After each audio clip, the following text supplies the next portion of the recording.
Because you're not going to be able to have yourself feel good by just dumping more stuff in your brain and putting you on overload. What's going to make you feel good is by getting in your body and being playful. So, most people's emotions are screwing themselves up. You know, which emotions are you experiencing daily? Happy, sad, angry, excited, afraid, shy, guilty, tired, jealous, loved, hopeful, bored, proud, sorry, embarrassed, surprised. All of these things, which ones are serving you? Because the quality of your life comes down to the quality of emotions that you experience on a daily basis. You've got to make sure that you start programming yourself to feel good emotions. And different emotions light you up differently. Anger, fear, disgust, happiness, sadness, surprise, being neutral, having anxiety, love, depression, contempt, pride, shame, envy. There's so many different emotions. And all of these emotions are going to have an effect on our own well-being and how we feel in that moment. So we've got to start programming ourselves in ways that serve us. So how do we do it? Do it in a very simple way. We do it in a way using what we call the triad. Because any great leader who's ever been on this planet, any great leader, I don't care who it is, any great leader that's ever been on this planet, they do one simple thing. They manage their own state of being. You can't become a great leader. You can't become a great mother, father, brother, sister. You can't become great at anything until you can manage your own state. You think if you're a parent and your child does something wrong and you just start screaming and shouting at that child, one, you're off balance. You're like this. You're not in balance, and you're not going to teach that child anything good. You're going to teach that child how to be off balance immediately. We've got to go from being like this, trying to balance our way through life on one leg, to just, it feels better, I'm back in balance. And I'm not saying that you'll never get off balance. Happens all the time. All the time. But what I am saying is that when you learn and you apply the things that I'm going to teach you here, you're going to be able to go from here to here real quick. And you're not going to live in that negative state. So what makes up the triad? Something real simple. The first thing, what the base, the foundation, is physiology, body language. It's everything. About 7% of the words that I'm saying, only 7% of the information comes from words. 33% in tonality, over 50% in your body language. It was really funny. When we done the first exercise, most of you walk around the room like this.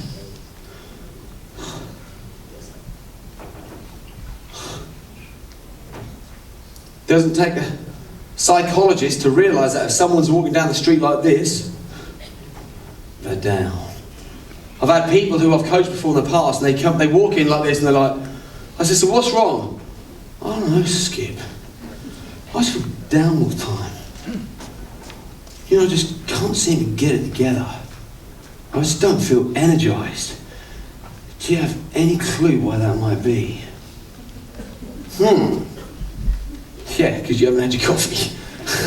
No, not at all. It's because the first thing you want to shift is your physiology.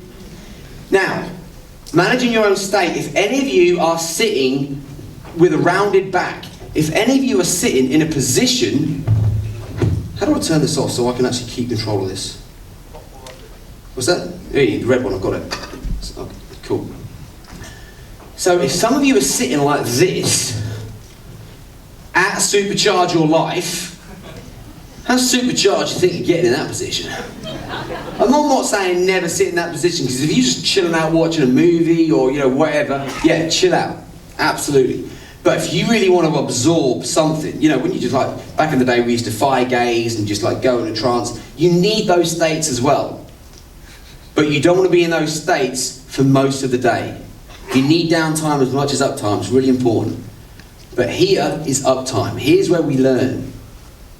How much do you think you can absorb from this type of position? Not a lot. So the first thing you need to do is manage your physiology. So you've got to be sitting with a straight back. We've got energy centers that go through all throughout the body. When they're in alignment, it's like suddenly the stars are lined up, boom, the magic can happen. So if you're seeing somebody, because now we're going to get to a place where we're all going to become each other's brothers and sisters. So if you see somebody next to you, and that's in this position, I'd like you to serve them really well by taking your elbow and going, oi! No. Some of you are like, really? No, please don't do that. If you see them in that position, just tap them and go, sit up straight. Now here's the first learning. Because most of us hate being told what to do. Especially when it's a total stranger who doesn't even know. It's like, how dare you tell me what to do? That's how your brains might react. So if someone taps you and they see you slouching, all they're doing in that moment is serving you. So please thank them. Just go, thank you. And that's it, done. Because in that moment, the second you change your physiology, it's going to change how you absorb the information. We want to become like these sponges. You know how a sponge absorbs water? However, if you take a sponge, a dry sponge, and you just pour water on it, what happens? The water just comes off it.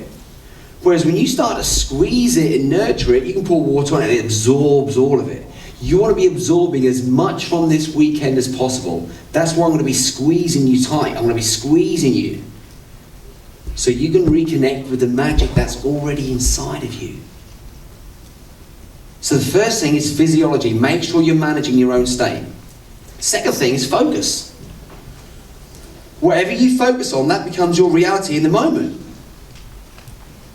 Now, when I just talked about, because if you're focused on the problem, you focus on the problem. You can have the same situation, and you can take a step back, and you can look at the situation from a different angle, and now you can say, right, I want to focus on the solution. Your brain might go, well, there is no solution. I feel like I'm backed up in a corner. There's always a solution. There's always another thing to focus on. Always. You don't have to focus on the problem. You don't have to focus on what's wrong. Ever. But most of us get locked into these silly little habits. And then we've got language. What we keep saying to ourselves. Or what we're even saying to other people. Because let's just take tonality. As I said, 33% is in tonality. So let's just say that, I pick a situation where, let's say that there's a couple, they're in a relationship together, and the guy decides he wants to do something good for his partner. I want to make my woman come home tonight and just feel like a princess. I've been taking her for granted. I've been saying some of the wrong things, doing some of the wrong things, so I just want to light her up. Because no man can feel like a king without a queen. It's impossible. So let's say that he really just goes out of his comfort zone. And he decides to do something like, I'll tell you what, I know she parks her car here every day in the driveway. So I'm going to have, the second she undoes her door, she's going to see rose petals on the floor. And she's going to think, what the hell's that? And those rose petals are going to lead all the way up to the front door. All the way through the house. They're going to go to the dining room. And the second, so you imagine her. She comes home, she undoes her car door, she's like, rose petals? What are they doing on the driveway? She follows them like a trail. She goes through the front door. And suddenly, what's that smell? He's burning incense, or he's burning some essential oils or something. So smell has now got her as well. It smells nice. She walks through the house a little bit further.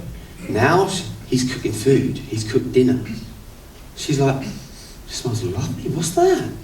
What's going on? Now she might have had the worst day ever. Already, he hasn't even seen her. He's changed her state by giving. Because the secret of living is giving. So she walks in the dining room. And he's got flowers on the table, it's candlelight, some beautiful music playing in the background. She's saying champagne. Whatever's just going to make her feel amazing. And he's sitting there, dressed up, looking like James Bond. And she's looking at her man going like, that is my man. Yes, I made the right choice. And he's not even saying anything still. He's just looking at her thinking, yeah, you're my woman. You deserve all of this. He didn't even say anything. He gestures her in. She's sitting down like, oh my God, I feel like it's Christmas. I feel like it's my birthday. I feel like, what's going on? He pulls out a chair. She sits down. Some beautiful food on the plate. And he walks over. He walks around the table. And he's sitting opposite her. And he just looks straight into her eyes. And she's just melting already. And she's looking at her thinking, have we won the lottery? What's happened? And he just looks at her with nothing but love through his eyes. And he looks straight into her eyes. And he goes, I love you. What? He said the right words, didn't he? Wrong tonality. So how you express the words accounts for how you communicate. And he might have done all of that stuff, but he just tripped up at the just before the finish line, and she was like, what? He goes, I love you. If you really love me, you better tell me it with some feeling, with some passion. I want to feel it. And you'll start to realise that through life, we've got to stop thinking and we need to start feeling again. Trust in that intuition. Trust in that inner guidance.